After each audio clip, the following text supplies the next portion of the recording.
So ఇంకో విషయం చూసుకుంటే బీఆర్ఎస్ పార్టీకి సంబంధించి అలాగే జాగృతి సో కల్వకుంట్లకు అయితే రైలు రోకో చేస్తామని చెప్పేసి చెప్తాను. దానికి సంబంధించి అన్ని సిపిఐ వామపక్ష పార్టీ నాయకులతో అందరితో కూడా కలిసి మాట్లాడుతూ ఆర్ కృష్ణ గారితో కూడా మాట్లాడుతూ సో రైలు రోకో ఎత్తాం బీసీలకు సంబంధించి 42 రిజర్వేషన్ కావాలి అని చెప్పేసి సో దీన్ని సక్సెస్ చేయాలి అని చెప్పేసి తను తిరుగుతా ఉన్న పరిస్థితి.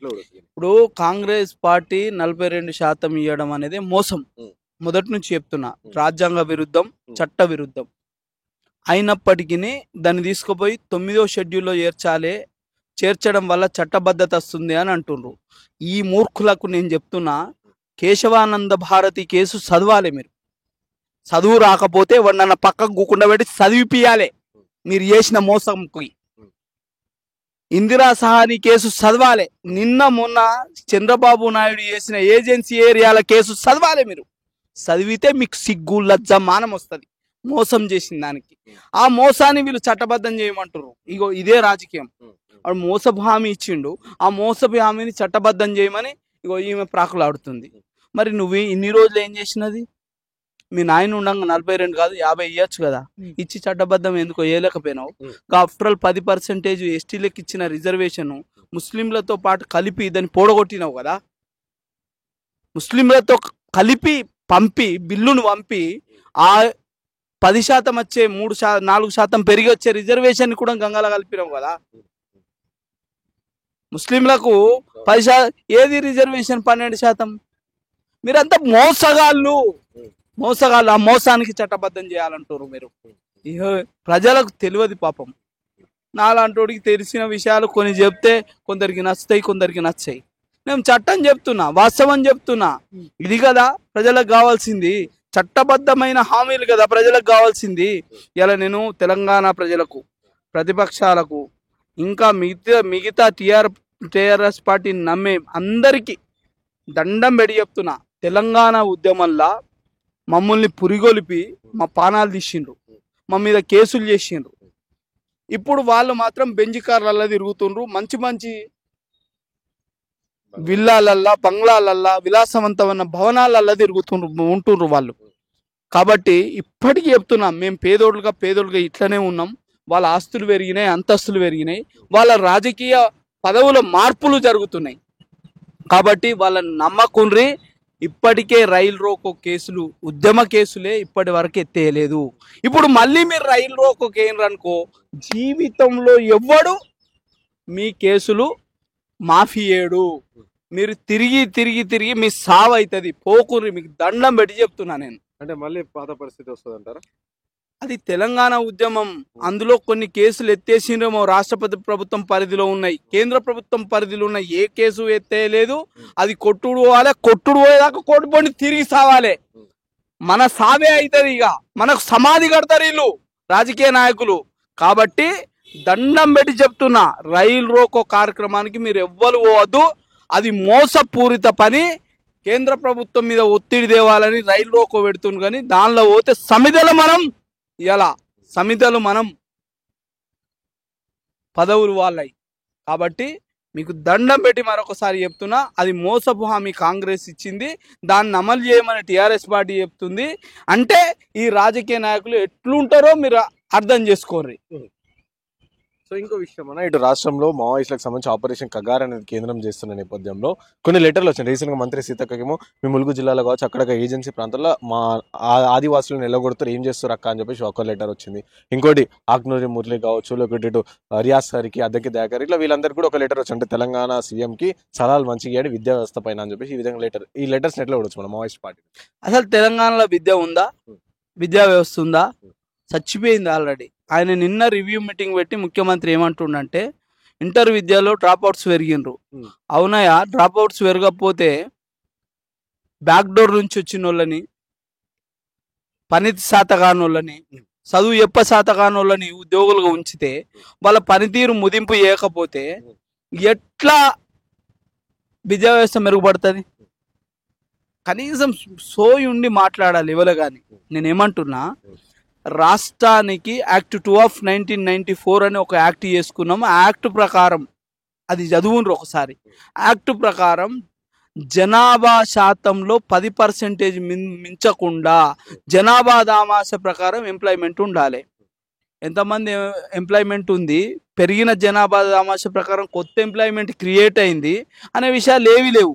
ఇలా సిగాచి పరిశ్రమలో రక్త ముద్దలు బొక్కలు ఏరుకోవడానికి దొరుకుతలేవు మనకు. అంటే ఎవ్రీ ఇయర్, ఎవ్రీ 6 months కోసారో, ఎవ్రీ 3 months కోసారో, ఎవ్రీ 1 year కోసారో ఇన్స్పెక్షన్ అనేది ఉండాలి.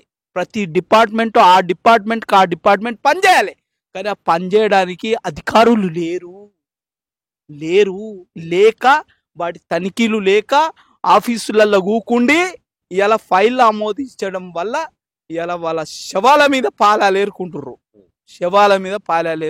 ఇలా అదే ముందే జాగ్రత్త పడి ఉంటే ప్రతి ఎవ్రీ 6 months కోసారి ఇన్స్పెక్షన్ చేసి టీములను పంపించి ఫైర్ సేఫ్టీ ఉందా లేదా, సరే ఆ ఏవైతే పేలిన బాయిలర్స్ ఉంటాయో అవి ఆ మ్యానుఫ్యాక్చర్ యూనిట్కి ఎంత దూరం ఉంది, ఏ రకంగా ఉండాలి, అసలు ఈ రాష్ట్రంలో ఫైర్ ఉందా? ఫైర్ సేఫ్టీ లేనే లేదు. నిన్న కాక మొన్న చార్మినార్లా 17 మంది సజీవ దహనమైనరు. అరే కొత్త కట్టే బిల్డింగ్లకు, ఫ్యాక్టరీలకు, ఇండస్ట్రీలకు, ఐటీ కంపెనీలకు ప్రణాళికబద్ధంగా కట్టాలి కదా. టౌన్ ప్లాన్ వేసుకున్నావు కదా, ఎందుకు వేసుకున్నావు టౌన్ ప్లాను? దాన్ని బొందలు పెట్టడానికి టౌన్ ప్లాన్ వేసినావు. ఏ ఏరియాలో ఏది ఉండాలి, హెచ్ఎండిఏ పరిధిలో ఏ ఏరియాలో ఏది ఉండాలనే ఒక కొలమానం పెట్టినావు కదా. ఇండస్ట్రియల్ జోన్ అని, కన్జర్వేషన్ జోన్ అని, రెసిడెన్షియల్ జోన్ అని, బఫర్ జోన్ అని పెట్టినావు కదా. ఎవడన్నా ఫాలో అవుతుండా ఈ రాష్ట్రంలో? అసలు అధికారులు దాన్ని పాటించడానికి కూడా అధికారులు లేరు. అధికారులకు చిత్తశుద్ధి లేదు, నిబద్ధత లేదు. అందుకే ఈ సంఘటనలు జరుగుతున్నాయి. విద్యా వ్యవస్థ నాశనం చేస్తే ఈ రాష్ట్రం నాశనం అవుతుంది. తాగుబోతులను చేయాలి, బార్లు పెంచాలి, బీర్లు తాగిపోయాలి, బీర్లకు ధరలు పెంచాలి, ప్రభుత్వం సొమ్ము చేసుకోవాలి, సొమ్ముల కమిషన్లు వేసుకోవాలి. ఇది తప్ప ఒక వ్యక్తిని స్వశక్తిగా తయారు చేసే విజన్ ఏ రాజకీయ నాయకుడికి లేదు. వేస్ట్ అదంతా మాట్లాడి. ఇయ్యాల పేపర్ చూడు, ఆఫ్ షోర్ క్యాంపస్లు అంట. ఈ రాష్ట్రంలో గొడ్డు పోయినాయి ఆ సంస్థలు. ఉన్న సంస్థలు స్ట్రెంత్ ఏం చేయరాదు. ఆఫ్ షోర్ క్యాంపస్లకు ఏం పని? పక్క రాష్ట్రంలో ఉన్న university, deemed university, private university ఈ రాష్ట్రంలో ఏం పని? గర్జు ఉంటే అక్కడికి పోయి అదుకుంటాడు. అంత మంచి ఇన్స్టిట్యూషన్ అయితే అక్కడికి పోయి అదుకుంటాడు. ఎన్ఐటి, ఐఐటి, IIITలలో పోయి అదుకుంటలేరు. ఏం ఊరగబెట్టిండ్రని ఈ రాష్ట్రంలో విచ్చలవిడిగా సర్టిఫికెట్లు అమ్ముతుండ్రు. ముసరంబాగ్లా సర్టిఫికెట్లు అమ్ముతుండ్రు తీసుకొచ్చి 100కు 100 మార్కులు ప్రైవేట్ యూనివర్సిటీలకు అనుబంధంగా పెట్టి అమ్ముతుండ్రు, పట్టాలు అమ్ముతుండ్రు. ఇలా ఎవడు దాని మీద పర్యవేక్షణ? ప్రైవేట్ యూనివర్సిటీల మీద పర్యవేక్షణ ఎవడు? డీమ్డ్ యూనివర్సిటీల మీద పర్యవేక్షణ ఎవడు? పట్టాలు అమ్ముతుండ్రు అంటున్నాయి. ఇవాళ నా దగ్గర ఆధారాలు ఉన్నాయి, ఆరోపణ చేస్తలేను. ప్రతిదీ డాక్యుమెంట్ ఉంటేనే మాట్లాడతాడు శంకర్, లేకపోతే మాట్లాడాడు. ఊరికే వేగ్గా సో కాబట్టి ఆధారాలు ఉన్నాయి. ఇలా పట్టాలని అంగట్ల సరుకు లెక్క అమ్ముతుండ్రు. ఎవరికి కావాలి డీమ్డ్ యూనివర్సిటీలు? ఏం పని ఈ రాష్ట్రానికి? ఇన్ని స్టేట్ యూనివర్సిటీలు ఉన్నాయి కదా, వీటిలలో సీట్లు మిగిలిపోతున్నాయి కదా. వీటిని స్ట్రెంథెన్ చేయాలి కదా.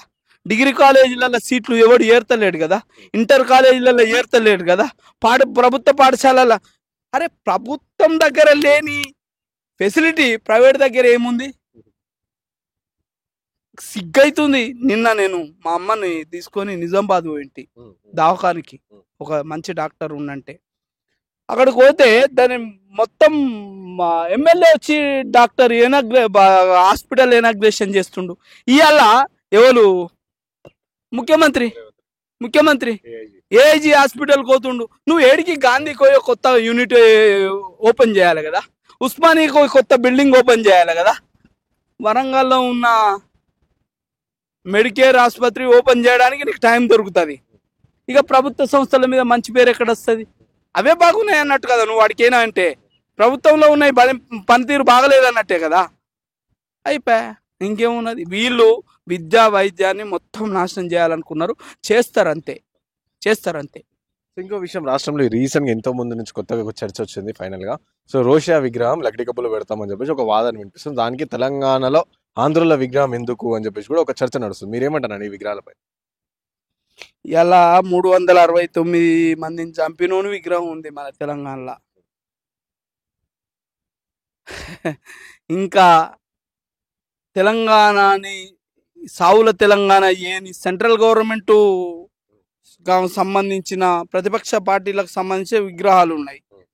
ఇప్పుడు ఇవాళ రోషయ్య విగ్రహం కూడా పెడతారు. ఇవాళ కేసులు పెట్టించింది కదా మా మీద. ఒక మాటకు రోషయ్య లేకపోతే అసలు తెలంగాణ రాలేదు. అసమర్థుడు లేకపోతే ఇవాళ ఉద్యమం ఉధృతం రాకపోతుండే. అయినప్పటికీ ఎక్కడ పెట్టుకుని ఆడ పెట్టుకోండి. మీ కాంగ్రెస్ పార్టీ అయినప్పటికీ ఆంధ్ర వ్యక్తి కాబట్టి ఆంధ్రాలో పెట్టుకోండి. నేను ఒకటే సవాల్ విసురుతున్నా. ఇవాళ తెలంగాణ సమరయోధులు, తెలంగాణ స్వాతంత్ర సమరయోధులు, తెలంగాణ ఉద్యమకారులు, తెలంగాణ అమరవీరులు ఎవరైనా ఉంటే వాళ్ళ విగ్రహాలు ఆంధ్రాలో పెడితే ఇక్కడ పెడదాం. లేకపోతే ఇక్కడ విగ్రహాలు అవి పెట్టినా ఎన్నడో ఒక రోజు కూలగొట్టే రోజు వస్తుంది. ఆ రోజు మిలియన్ మార్చిలో కూలగొట్టినాం కదా, అట్లా కూలగొట్టే రోజు తెచ్చుకోకుండ్రి. అడ్డగోలు విగ్రహాలు పెట్టి కూలగొట్టే పరిస్థితి, ప్రజాగ్రహం వచ్చి కూలగొట్టే పరిస్థితి తెచ్చుకోకుండ్రి. ఇన్ని పెట్టకుండ్రి, ముబ్బడిగా పెట్టకుండ్రి. వాళ్ళు మనకు నెత్తిపుళ్ళు కడిగింది ఏం లేదు వాళ్ళు మనకు. కాబట్టి ఇలా అసలు వాస్తవం మాట్లాడుకోవాలంటే ఈ వెనుకబాటు కారణం అంతా ఈ పార్టీలే. ఈ పార్టీల ప్రపకండ లేనిది ఎక్కడిది?